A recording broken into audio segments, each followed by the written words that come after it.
the doctors. Now, ladies, listen up. It's time to unzip them in and reveal all the tools you need to prevent their private parts from failing.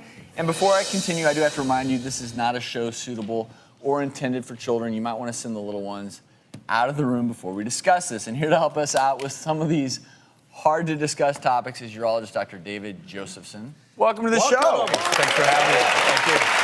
So maybe somewhat embarrassing, but very important things Absolutely. to discuss. And let's kick this off with our first question. It's about keeping a man's penis up.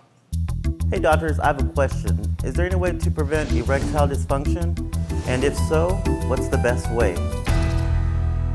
There's a lot of components involved. Some of them are medical-related reasons, some of them are psychogenic-related reasons. We didn't really get an understanding of it until the 1990s, until there was a definition about it.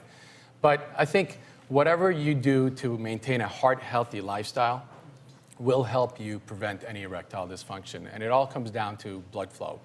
Once the arousal state happens, there's a signal from the brain that goes down to the arteries of the penis that send this signal to promote good blood supply. So the red channels over there are the arteries, and they promote good blood supply into the penis. Once the blood gets into the penis, those arteries get expanded, the vein gets collapsed, it prevents the blood from exiting.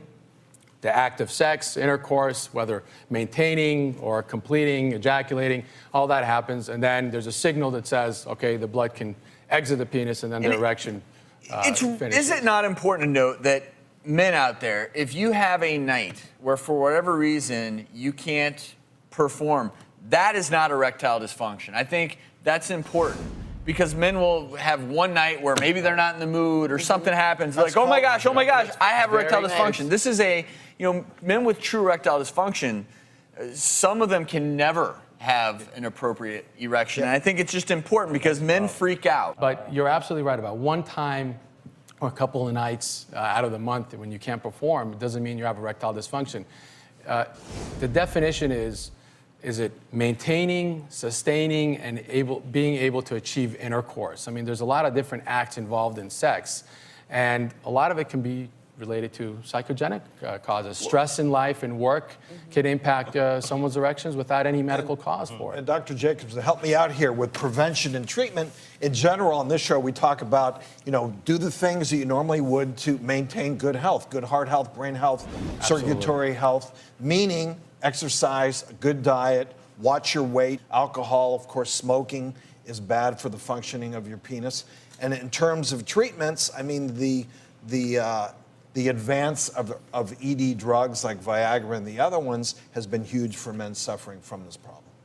Absolutely, but there's a lot of things involved from a lifestyle standpoint. We see a lot of patients that present for the first time to a healthcare practitioner without having any other symptoms, and about 25% of guys will actually have undiagnosed heart disease. You gotta understand the arteries that go down to the penis are much smaller than the arteries that actually feed the heart muscle. So you're more likely to have erectile dysfunction as a first cause of cardiovascular disease than a real heart attack. So we actually save a lot of people's lives by treating and diagnosing their ED.